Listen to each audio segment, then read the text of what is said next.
What if the biggest thing holding you back isn't what you think it is? What if it's not your lack of experience or connections or even money, but the simple act of not starting? I spent years letting ideas build up in my mind like a dam about to burst. I had visions of businesses I wanted to create, projects I wanted to launch, changes I wanted to make in the world. But instead of taking that first step, I'd spend hours researching, planning, and dreaming. Or just forgetting about it all and watching Netflix, without ever actually doing anything about it. Well, here's what I didn't realize at the time. By not taking action, I wasn't just standing still, I was actually moving backward. So every time I talked myself out of starting, every time I convinced myself that I needed to learn more first, every time I told myself someday, I was actively building a belief that I wasn't the type of person who takes action, that my ideas weren't worth pursuing, that I wasn't ready. And the cruel irony? The longer I waited, the bigger and more overwhelming all of these ideas became in my mind. So they ended up turning from exciting possibilities into these looming mountains of uncertainty. I'd lie awake at night thinking about all the pieces I needed to figure out, all the things that could go wrong, all the reasons why now wasn't the right time.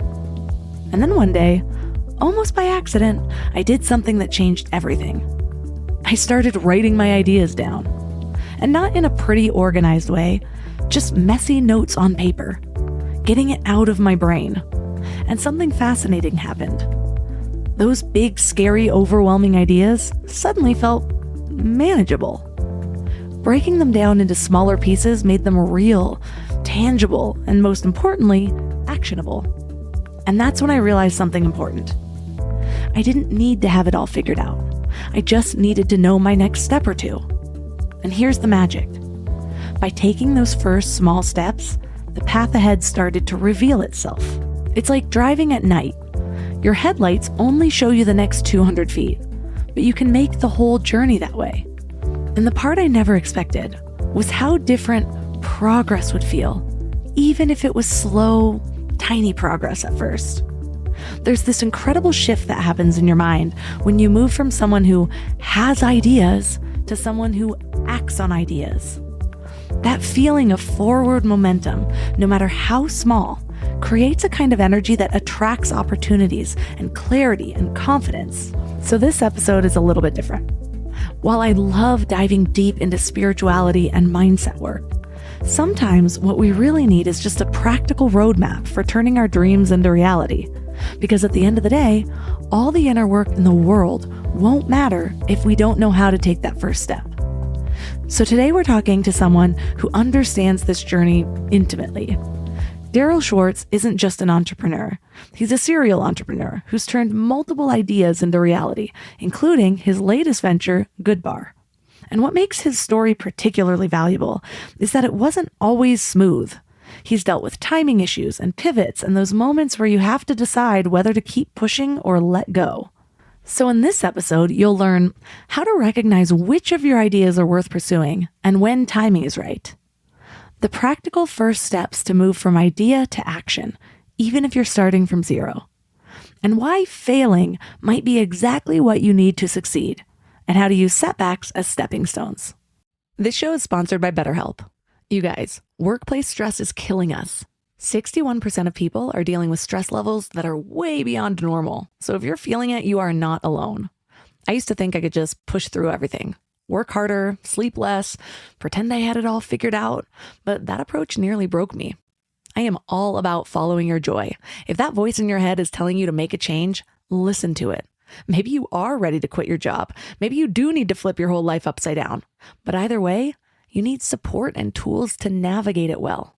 And that's where therapy comes in. Modern therapy teaches you how to set boundaries without feeling guilty, how to manage anxiety before it spirals, how to make big moves from a place of strength instead of desperation. And BetterHelp has over 30,000 therapists and has helped 5 million people worldwide. And you can talk to someone from your couch. No waiting rooms, no awkward scheduling. Therapy gives you the clarity on whether that voice telling you to make a change is your intuition or just the Sunday scaries. But either way, you deserve support. As the largest online therapy provider in the world, BetterHelp can provide access to mental health professionals with a diverse variety of expertise. Unwind from work with BetterHelp. Our listeners get 10% off their first month at betterhelp.com/mindlove. That's BetterHelp, HELP.com/mindlove. Let me ask you something. How much time did you spend last week thinking about what to eat? Planning meals, making grocery lists, wandering around the store like a lost tourist. I used to waste entire Sunday afternoons on this, and it was exhausting. Then I found Hungry Root. Hungry Root fills your cart with personalized picks and plans your week of meals, getting smarter with every order. They have over 15,000 recipes to choose from each week, and most are ready in 15 minutes or less.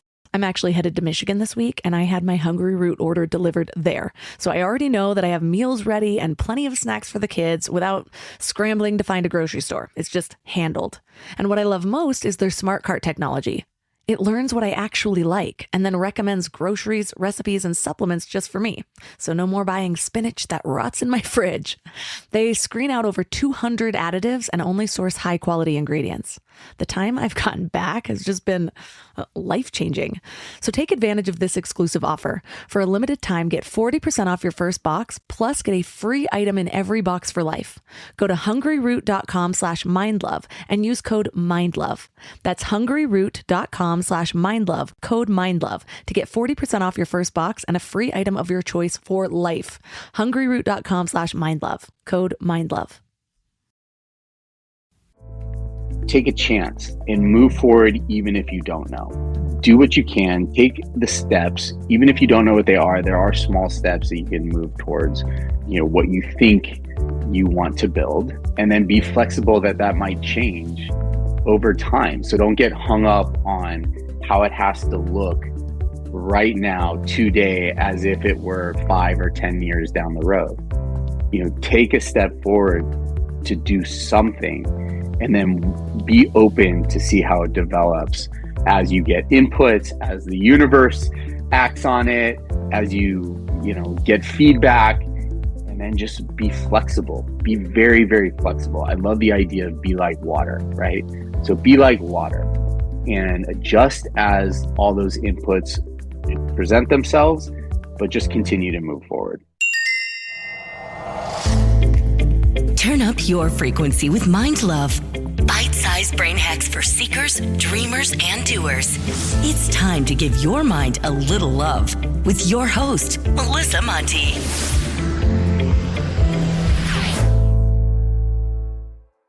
Welcome to the show, Daryl.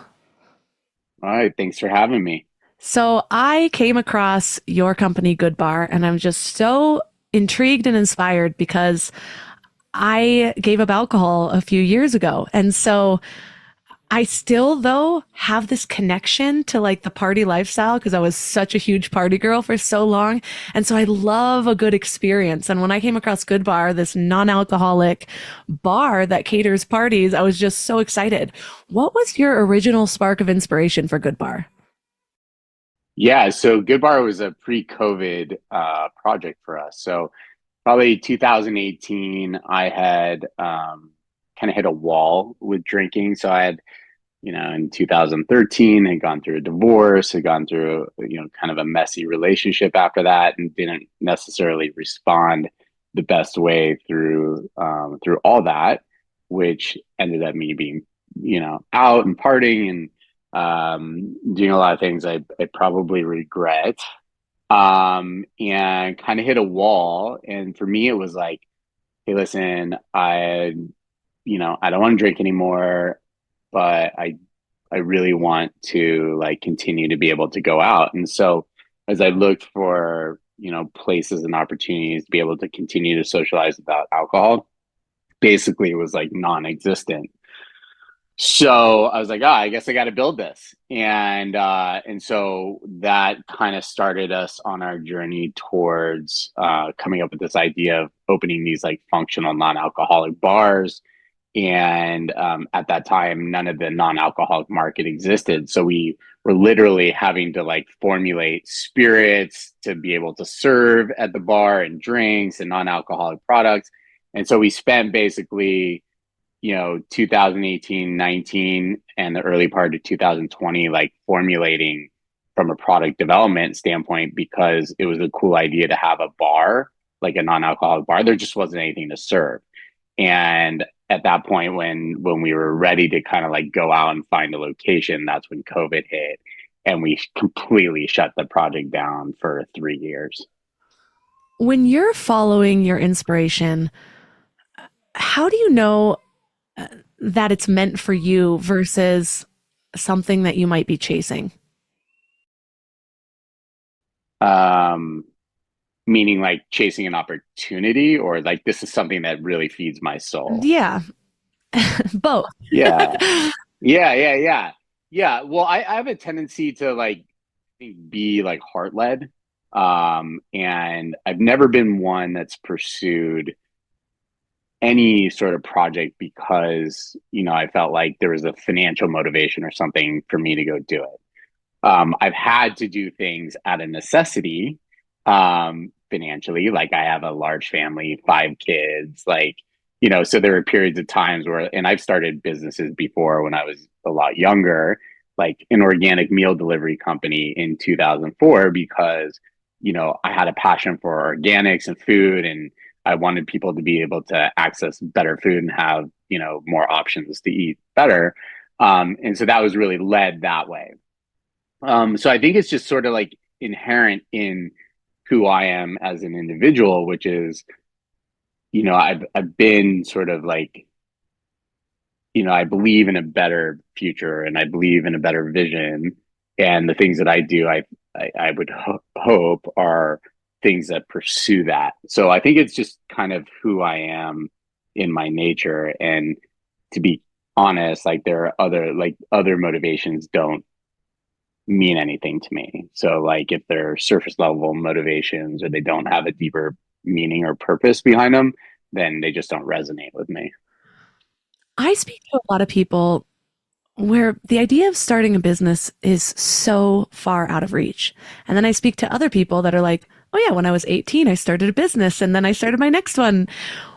It sounds like you've created more than one business. So what do you think allowed your mindset to include that as a possibility? What did you see growing up? What was that first business spark like? Tell us about it. Yeah, I mean, I can remember being a kid. I was probably 12, 11, 12. And I remember being in my garage and I had a bunch of wood and I was like, oh, I can make and build like these little toy things and I can sell them to people. And there was something inside of me that just felt like, and I can remember it, like it felt very um, like this is something that I wanted to pursue, and like who I was as part of my like character in who I was.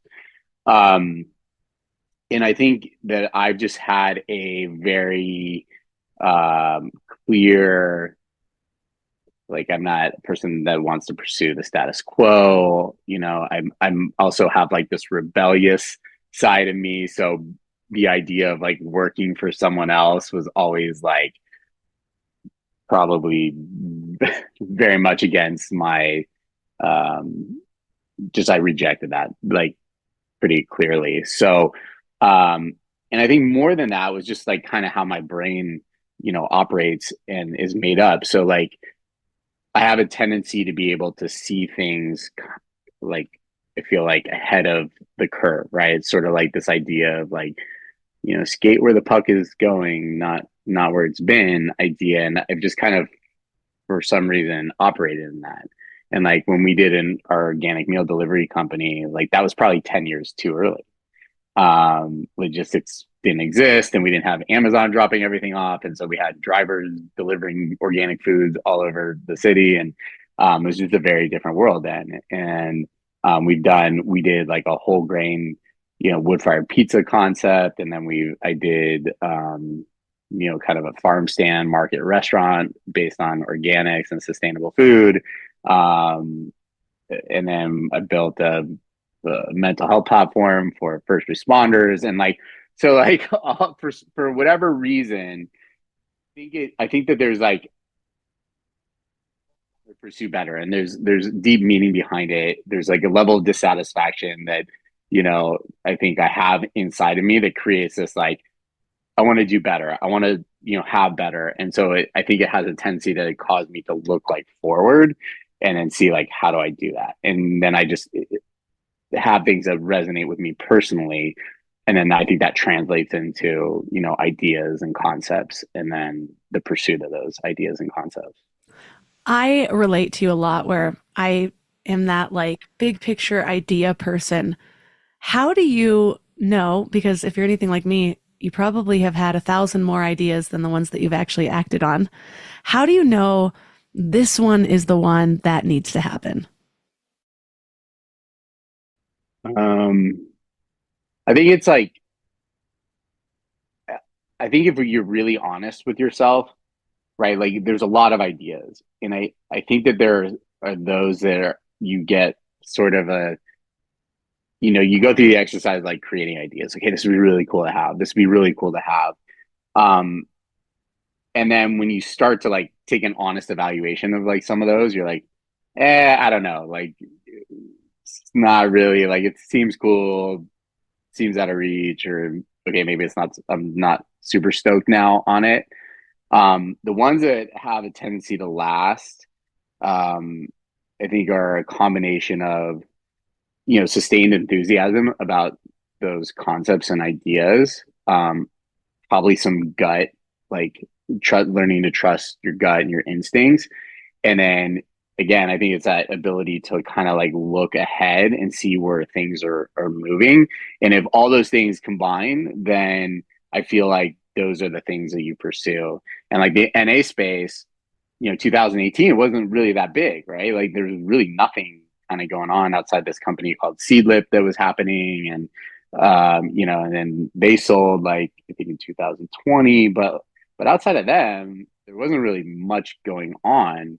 But I think as you like start to like live in a world of wellness, and you're like, okay, well, you know, alcohol doesn't really align with like a healthy, lifestyle, then this has got to change. And so I think if you have the ability to kind of see that, then it's like, okay, well, then what does that mean in terms of what one should do, to meet that need down the road? And for me, it just, for whatever reason, it just happened to be more about the experience of socialization, the place versus just the products, like, having a ready to drink, non-alcoholic cocktail. Like that was never like anything that I wanted to create. It was always about a place or an experience. And I felt that was what people were ultimately gonna migrate towards, because it just seemed logical. Like if you give up alcohol, well, you don't want to give up socializing. So what does that mean? Like where do you go then? And so then trying to figure out how to answer that.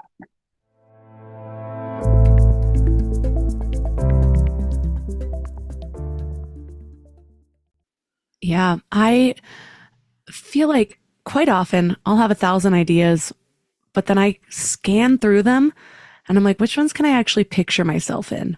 And then I go through them and I'm like, okay, now how do I feel in this vision? And that tends to Yeah. be Yeah. such a light onto, okay, yes. Cool. Like I want somebody so badly to create one of those toddler indoor playgrounds in Big Bear. It's enough to where it's come up 100 times. And I'm like, I could Yeah. just build that. And then I'm like, I can't see myself doing that. Like, can I see myself even hiring out for it? Maybe, but do I want to? No. I just want to Yeah. have a membership there. That's that's what the real thing is. Yeah. It's got to really sustain your ability to actually execute it and get it done. And if you see yourself moving towards that, I've had plenty of ideas that we've kind of like kicked around and started and then just like got rid of because we're like, there's no way we're doing this like full time.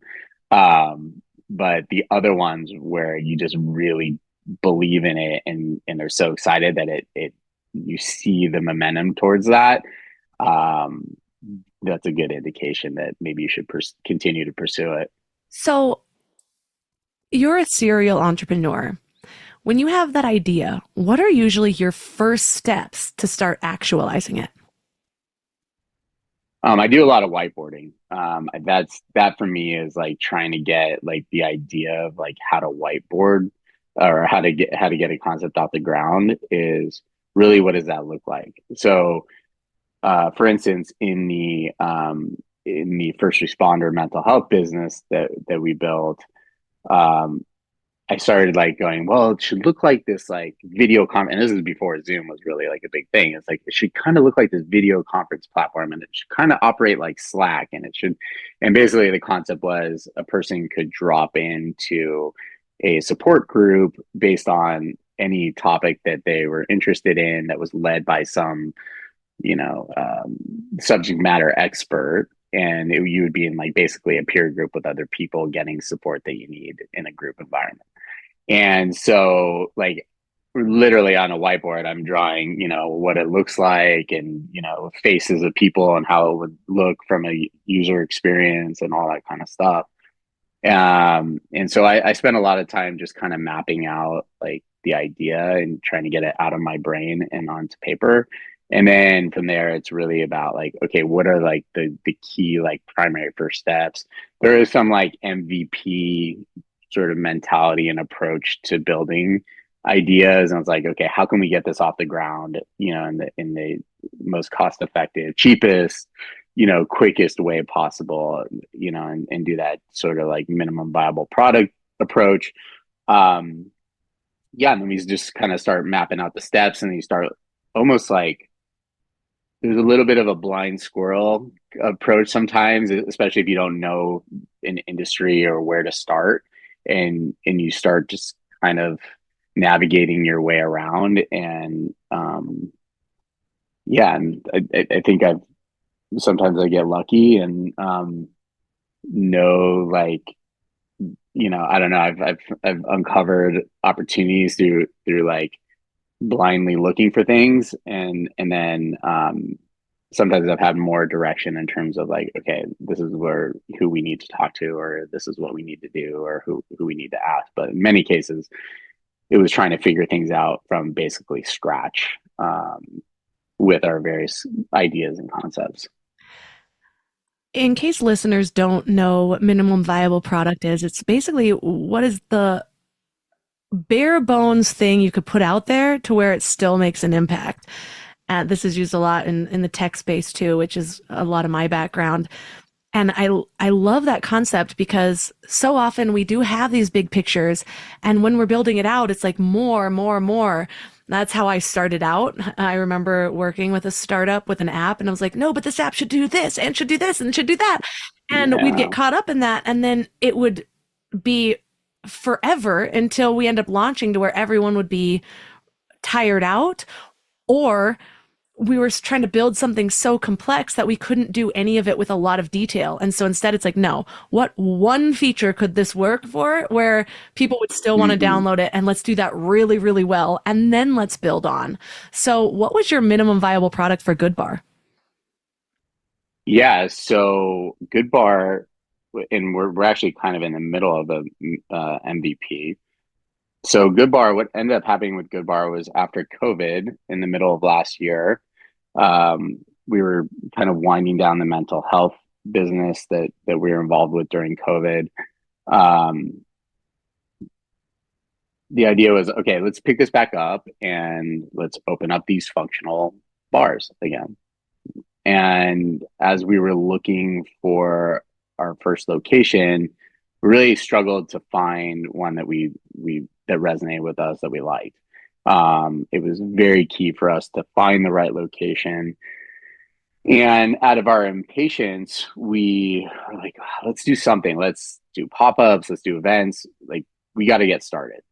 And so we threw up a website that we built on Wix, and we're like, okay, let's do events. We're going to put it out there that we do these non-alcoholic events. And we got hired last year, did our first event like September of last year. And I didn't have any experience in like doing events. And I had hired more or less a kid bartender consultant to like help me learn how to, basically become a bartender. And so he had worked on recipes and kind of showed me equipment and all this kind of stuff. I happened to find a guy who built mobile bars, and I bought a couple of them. And I rented a van when I needed one, and we get hired for our first event in September. We pick up 2 or 3 more before the end of the year, including a very large pharmaceutical company hired us for a 1,000-person non-alcoholic holiday party that we absolutely crushed. And then we're like, okay, that was fun. That was interesting. Let's get back to the finding a location. And then January, our phones started ringing off the hook, and we've done probably 120 events in the last year. And so for us, we had to kind of like adjust to what we were presented with. And so now we almost have a separate business altogether where, we've got this event business that we're growing, and then the actual brick and mortar is in this sort of MVP phase where it's sort of become refined, excuse me, in terms of what that's going to look like, which is good that we were delayed in that, because I think the idea is now developing in a way that I think is very sustainable and makes a lot of sense. And so our MVP for that for us now is like, okay, if we're not going to find the right exact location, let's start to do, like, for instance, we're targeting January for 2 wellness oriented events, right? Here in Orange County, California is where we're based, where we're going to do 2 events for dry January that are bring together the wellness community in Orange County. And so we want to give people a kind of a taste of what it would feel like and look like to, have Good Bar full time. And so we'll pull together the wellness community, which is like a bunch of studios and fitness clubs and breathwork folks and sound bath people, and have some programming, and have it's your non-alcoholic event, and so we want to give people a taste, and so that for us will become a little bit of an MVP, and then we'll continue to look for a location. What I love about this story is so many times people will have an idea, or they'll be going towards something, and they'll be hit with a roadblock, maybe a couple. And so they look at it like, okay, maybe this isn't meant to happen for me. But there's such power in this open-ended question, like, what if it doesn't mean what I think it does? Then it can be like, well, what if this is creating a necessary slowdown then? What if it's aligning my timing perfectly? And that's kind of how you looked at Good Bar. And I also love how you talked about, you mentioned when I asked about bringing the idea together, you said kind of blindly looking and you'll find opportunities, or you might happen to know somebody who can move it forward. Way back in episode 153, I interviewed a guy named Christian Bush. He wrote a book called The Serendipity Mindset. I also did another episode on luck with Gay Hendricks, but the main message of these is that when we're lucky, people aren't just lucky by nature. It's how they navigate the world. It's their willingness to ask themselves open-ended questions, to see an obstacle as maybe something to overcome instead of something to stop them, to sit there and be intentional about like, okay, let me write down everybody that I know that might know something about this, even if it seems far-fetched, and let me just talk to them. Let me be willing to reach out. But instead, so often we sit there and we're like, no, I don't want to reach out until I know this is big, or no, I don't want to bother somebody. And we end up trying to do everything ourselves, which doesn't lead to any of those seemingly really lucky connections. We have to be willing to open ourselves up so that other people can see what we're doing, so that we can ask for help, so that we can be in a place that maybe we'll meet someone. Yeah, I mean, it's like luck is in some ways, we're creating our luck by our pursuit forward. And I think we certainly will not open ourselves to opportunity if we do nothing. And so I think it's a balance between activity that is very, very intentional and just activity in general, as well as, I truly believe in being able to also, step back for a moment and allow things to develop.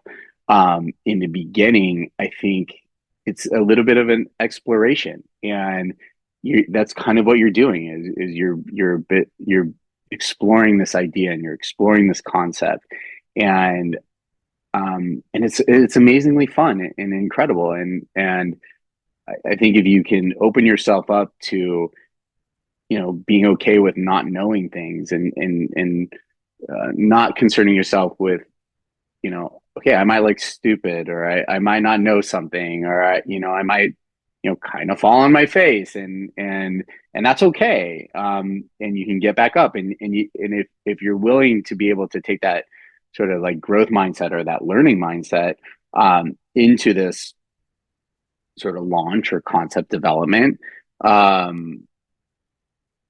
I think that's how you can navigate your way through it all. But it really is super. It's such an amazing process to go through, and then to see something like come to life because you're willing to sustain through those like awkward periods or those periods where you don't know. And I also think it's helpful to like really know that like a lot of people don't know, and a lot of people are in the same boat, and a lot of people are sort of quote unquote pretending, and we all kind of feel like we're imposters at times. And if you talk to like real entrepreneurs, like we all seem to go through the same sort of struggles and experiences of, insecurity and doubt and questions and feelings of failure and fear and all those things that come up in the process.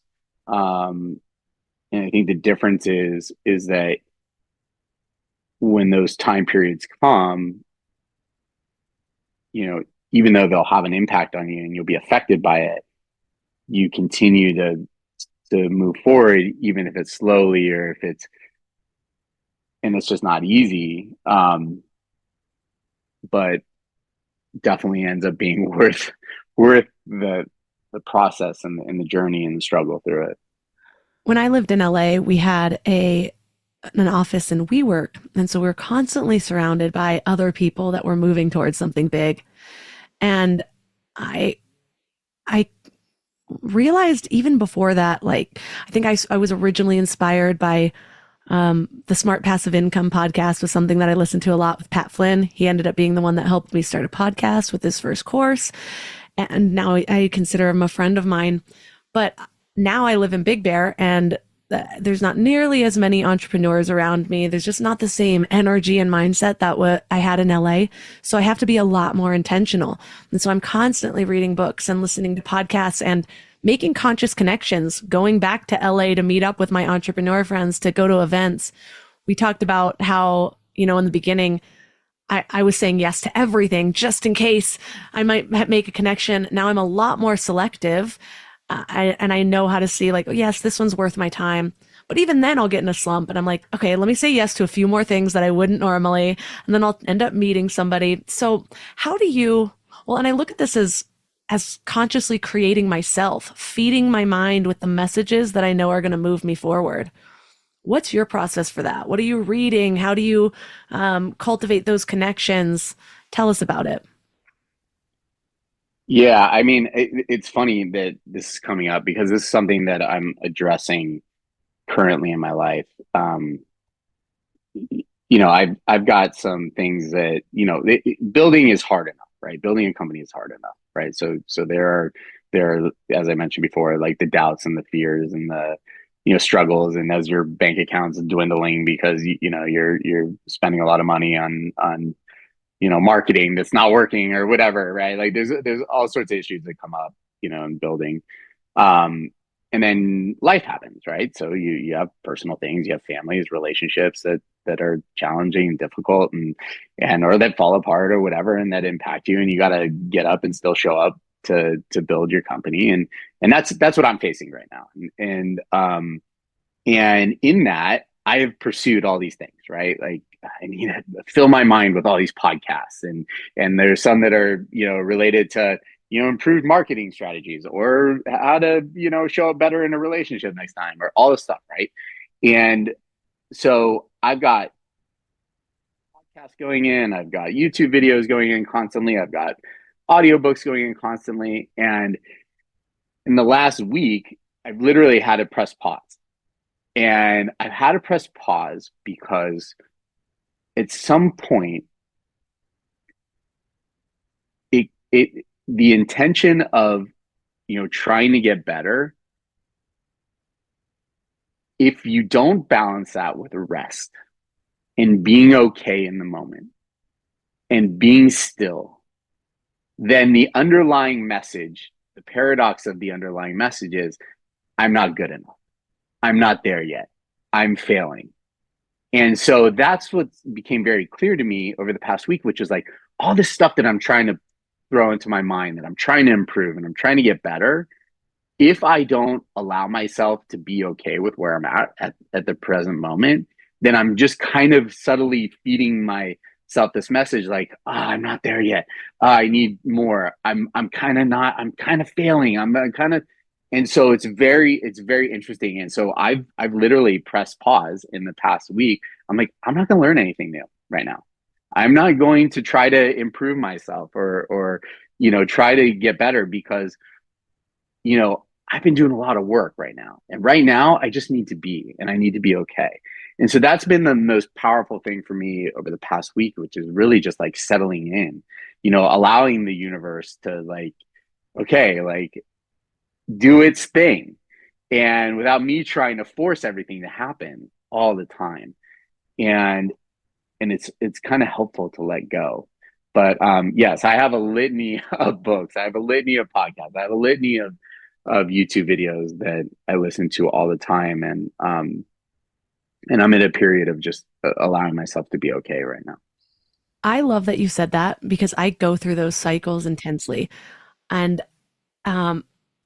they oscillate. It's like I'll be so motivated and I'll be in creation mode. And then all of a sudden I'll be in a mode where I'm like, okay, all I want to do is actually sit here and learn. And then I'm like, okay, I need to actually implement this, because I think that's where the big problem is. If you're always learning and you don't leave space to implement, then you're just getting further and further ahead of yourself because you're going deeper and deeper. And I've had times where I've realized I'm using learning as a form of procrastination because it feels productive, but it's an illusion.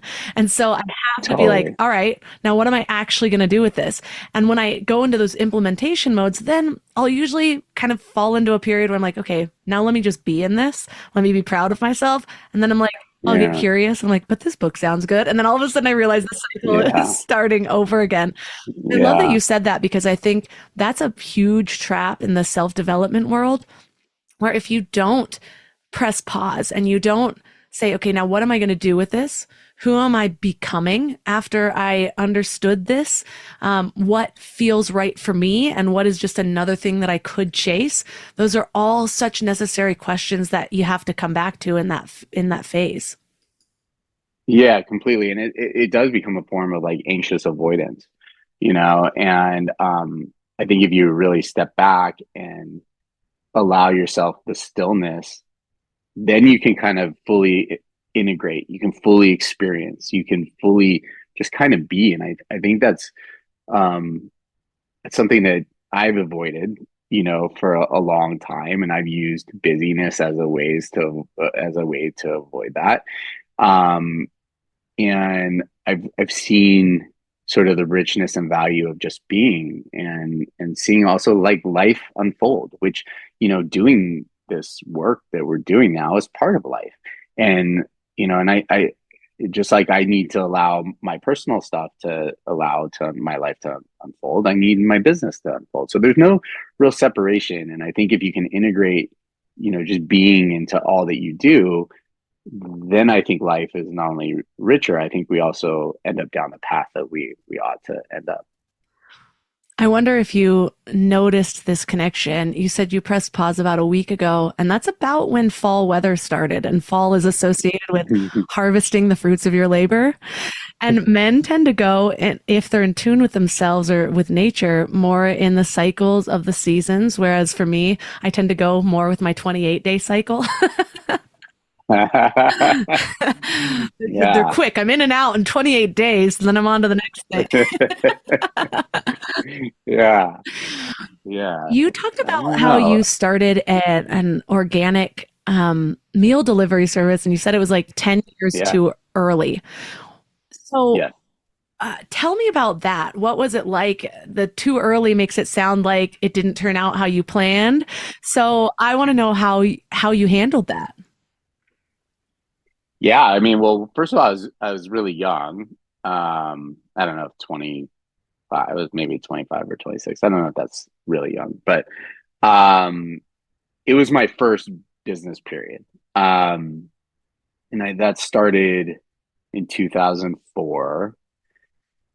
And so the idea was like we kind of like what Freshly does or Blue Apron does, right? These companies that provide, ready to eat meals and they're delivered to you. Um, I think now those are delivered literally by Amazon or some other logistics service that drops them off at your doorstep. We didn't have that luxury in 2004, nor did we have sort of the web platform to order, and it was just all very very manual, everything that we were doing, and so we had these insulated delivery bags made, and we had a driver that would come pick up food at midnight and then drive all over Los Angeles and like a milkman, drop off food and pick up old bags and do all this stuff, right? And it was very tedious, and we could work till 3 or 4 in the morning because we were in our mid 20s, and it was great. And I think it was a little early, partly because I was still trying to figure things out. And I think what um, caused us to fail was me saying yes to everything. Like that was one of the factors. So, for instance, what that looked like for us was we were building in Los Angeles, but then someone in Riverside County was like, "Hey, we want your service." And so we'd be like, "Yes." Or in Orange County, we'd be like, "Yes." Or San Diego County, we'd say yes. And that really started to um, not be very sustainable. And so because we were doing all the work and we didn't have the luxury of, you know, logistics, for instance, they could carry out and deliver for us. We got spread way too thin, and eventually, a couple of years later, just we were done and tired. So yeah, so for us, we had to really just whether it was something we wanted to continue to do, if we had the bandwidth to do it, did we have the financial resources to continue to do it? So it became like a very practical decision. And also, like, at that time I was growing a family, and we were having more kids, and I had a wife at that time that was looking at me like, our savings account is dwindling pretty heavy, and she was great at supporting and having faith that we were going to make it. And at some point, it was just like, okay, this needs to be a practical decision, and sometimes you just have to cross that bridge and be realistic about what needs to happen. What did you discover about yourself in the moment that maybe you were considering this business was failing?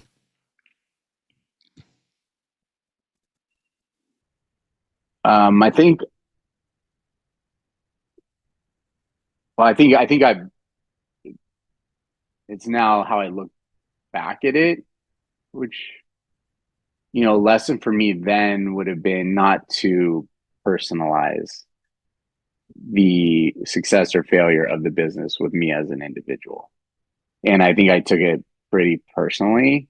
And so for a number of years, rather than try to work on, a new idea or a new concept, I went out and got a job and worked for someone else. And frankly, I spent a lot of time doing things that I wasn't very excited about. So had I known that that's just kind of part of the deal, right? Like this happens and it's a normal thing that happens. Businesses fail all the time. Entrepreneurs succeed and they fail, but they get back up and try something new. Then I think I would have had less of a personal reaction in association with, my own personal failure with the business's failure. Yeah, I can't even look at something as a failure. Like I have to reframe it as a pivot because there's things that you learned about it, Mm. and there's things that are even feeding what you're doing today. And I think I got that from my old, I kind of consider my toxic boss. It was wild working for him, and I learned a lot. I learned a lot about what not to do in dealing with people, and I learned a lot about what to do when working toward a vision. And his second company I worked with him on, it was like we started as something, this didn't work. Okay, what do we learn? Let's pivot, let's pivot, let's pivot. And now he's working on a business that's still working. It was his fourth pivot from the original idea, had to completely redo a new app, lots of new team members, because that was the part that I feel like he should probably bring somebody outside to help him work with. But which, Yeah, totally. speaking of, when do you bring in other people to move your vision towards you, and what's your process towards that?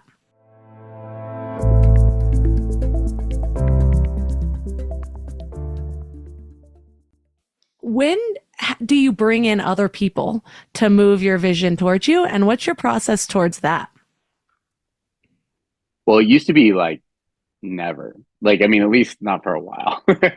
And now I feel like it's as early as possible, because one of the things that I realize is I know what I'm good at this point. And where I used to try to wear every hat, now I have like no interest in wearing those hats.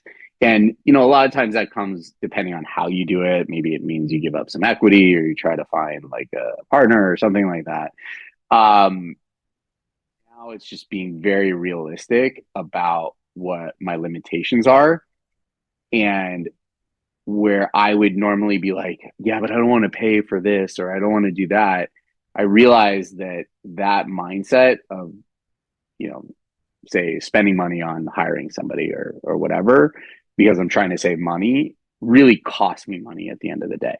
So rather than looking at people and resources as an expense, now I'm looking at it as an investment. That's a mind shift for me with Good Bar, right? Like I've had to like shift that with Good Bar. And yeah, I don't want to do everything anymore. Now I want to bring in better people that know more than I do.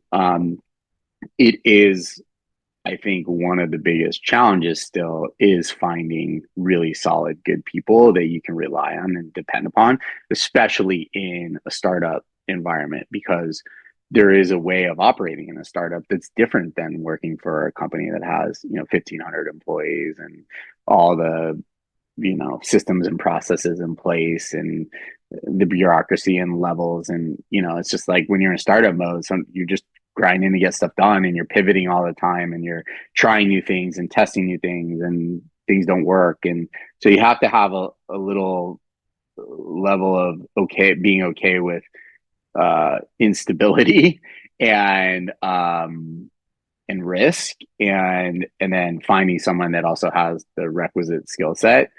That's challenging. How do you do that? Especially because I found my biggest thing is I have very high standards because of who I am.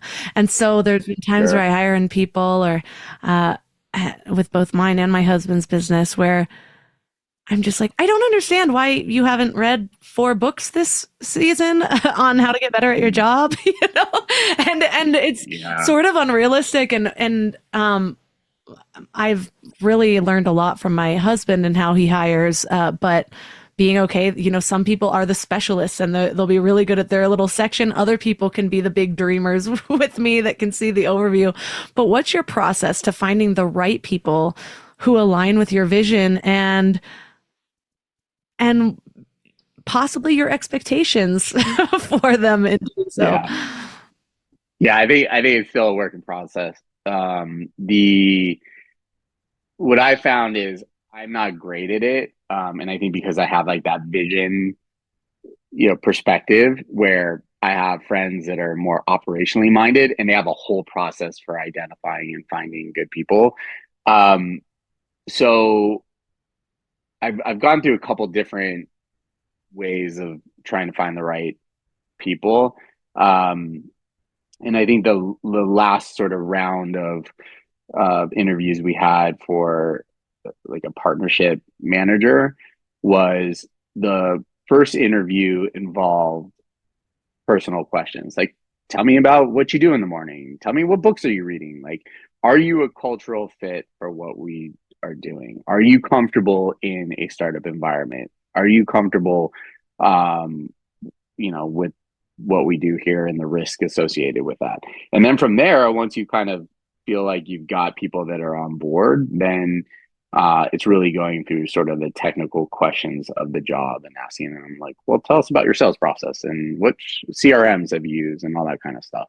But I find it's really challenging for me personally, because I have sort of that mentality of, if we hire you and you're part of the team, I'm very much a hands-off person with, I don't want to micromanage anybody. And I have expectations that you'll put in the work and you'll be qualified to do the work without a lot of oversight from me. And what I've found is that that's not really great in most circumstances, and that people need guidance, people need training, regardless of how qualified they are, because nobody is in your head. Nobody has the vision that you do. Nobody realistically cares as much as you do, as the founder. And so my job then is to inspire people to move forward towards the vision. And that's something that I'm getting better at. Yeah, that is a work in progress both all the businesses we run over in my household.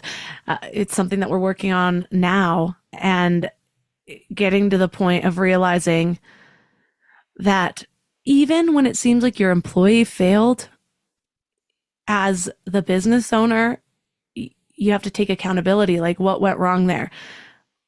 If they were just a total utter failure, why did I hire them? What went wrong in that process? Yeah. But oftentimes it's like, okay, what process did I not document? What vision did I not really put out there so that they could align with it? What went wrong, and how can I do better to where this mishap doesn't happen? And so often it's really about those processes, unless you're hiring somebody that's like top dollar, where it's like, okay, I actually need you to come in and develop my marketing plan for me. Completely. Yeah. There's levels to it. Right. And the hard part is, if you're not a gifted marketer, but you're hiring for a marketing role, how do you even vet someone out in that role? Right. That's tough. And you need someone that is a high level marketer person to be able to make those decisions, right? For whatever role it is. So that is just like a constant challenge. And I don't know if I've just racked it up to having to kiss a lot of frogs, but it's sort of that way. And so now it's like, okay, I hire a lot slower, but I fire faster. Because if it's not working and then you got to be able to move on from it. I think that's something I picked up in the book Rework, by the author created the task platform Basecamp. But I learned that was one of my first business books, 15 years ago, whenever it came out. Yeah. Hire slow and fire fast. And it gives you time to really understand who somebody is, not just what their resume says, because a resume can be super flowery, but do they live and breathe what they speak? And I would love to find people that are like me, but I also know that there's some really amazing people that are just better at nose down getting their work done, and might not be reading all the books that I'm reading and the podcasts that I'm in. And it's a balance of the two, because if you have all visionaries, then it's going to be hard to really execute and implement all the things that come up. So how do you see your vision, your bigger vision with Good Bar? How do you kind of go back and forth between what is Daryl's ideal life? What impact, legacy does he want to leave? And then at this point where you are with your what you're creating without getting caught up in the gap of like, I'm not there yet.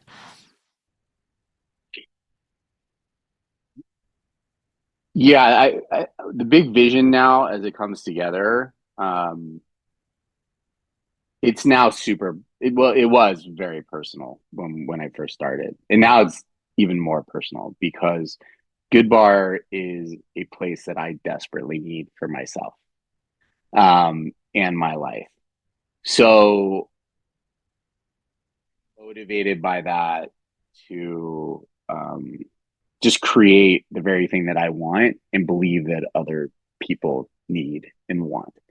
And so that's what I think we have to do. I think as entrepreneurs, we have to create the things that we think other people need, and if it's personal to us, then it becomes very mission oriented. And so we're developing what it I think will look like in when we open, and so yeah, I've just been really hungry to have it for myself, and I feel like it's necessary almost for my soul at this point to launch Good Bar, at least from our brick and mortar, locations. But yeah, yeah, very excited about what we have coming up. I think the delays, as we talked about earlier, have helped us to really frame out what we're doing and why we're doing it more than if we had jumped into this in 2018 or even last year. And so the timing is going to work out great. If you were to leave listeners with one thing to focus on, whether it's an action item or a thought, for those people that have this idea and they just don't really know how to make it real, what would you leave them with? I think it's just take a chance and move forward, even if you don't know. Do what you can. Take the steps, even if you don't know what they are. There are small steps that you can move towards. What you think you want to build, and then be flexible that might change over time. So don't get hung up on how it has to look right now, today, as if it were 5 or 10 years down the road. Take a step forward to do something, and then be open to see how it develops, as you get inputs, as the universe acts on it, as you get feedback, and then just be flexible. Be very, very flexible. I love the idea of be like water, right? So be like water and adjust as all those inputs present themselves, but just continue to move forward. So important. I'm always sharing with people that whatever choice you make, you're creating a self-belief. And you don't need to up and quit your job to make progress on an idea. You could spend a half hour each night doing what you do know, which could be the first step, could be brainstorming. It could be internet searches. It could be sitting there writing down everyone you know who's created something that you can reach out to. There's so many first steps that you can take without knowing anything else about how to bring them to life. But like I said, you're creating a self-belief either way. You're either creating a belief that you can't trust yourself and you're the one person you should be able to count on the most because you keep talking yourself out of your ideas. You're just doubting your every move and saying, oh, no, no, no.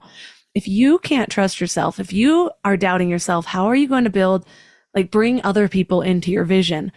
And progress is a key part of happiness. So just taking those little steps and having a Google Doc where you're actually starting to write things down, compile information, you're going to feel better about yourself than if you sit there and do nothing. So it doesn't have to be as hard as we make it in our minds. So thank you so much for sharing your story and laying out how you got to where you are and just your evolving vision.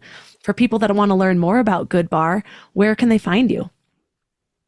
Yeah, so you can check us on our socials. All our socials are at Drink Good Bar, and our website, drinkgoodbar.com. And before I leave, I think you bring up a really amazing point. And I think more importantly than what I said before, I think it's important to know that things take way longer than you think they should. And if you ask any entrepreneur that is a quote unquote overnight success, it's something they've been working on for 10 years. So don't get caught up in not being where you're at right now today, and just trust that it will come over time, and it takes way longer than you think. And we're all working towards something, and that's taking a long time for all of us. So you can move forward, just knowing that there isn't a timeline where you're supposed to be somewhere at this moment. All the links from this episode will be at mindlove.com/380. Your challenge for this week is to take just one idea that's been living in your head, just one, and get it out onto paper. I don't care if it's messy. I don't care if it doesn't make sense to anyone else. The goal isn't to create a perfect business plan.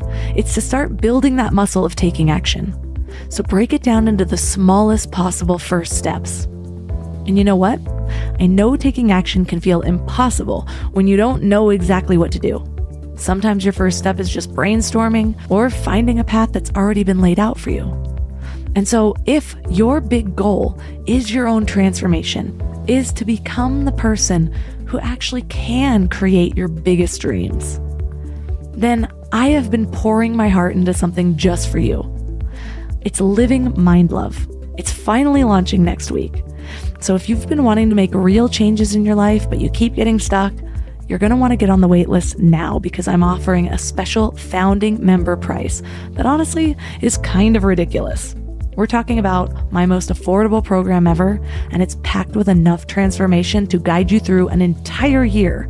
And I've designed it so that you're making changes that are so easy, you barely notice you're making them, all while understanding the why behind each step, so your brain can lock in these changes for good. You also get access to an exclusive Mind Love community. So this is your chance to join at the best price this program will ever be offered at. So just head to mindlove.com/waitlist. And that's all for today. So thanks for giving your mind a little love today, and I'll see you next week. Thanks for tuning into Your Higher Frequency with Mind Love. Head to mindlove.com for a free gift to keep your vibes up until next week.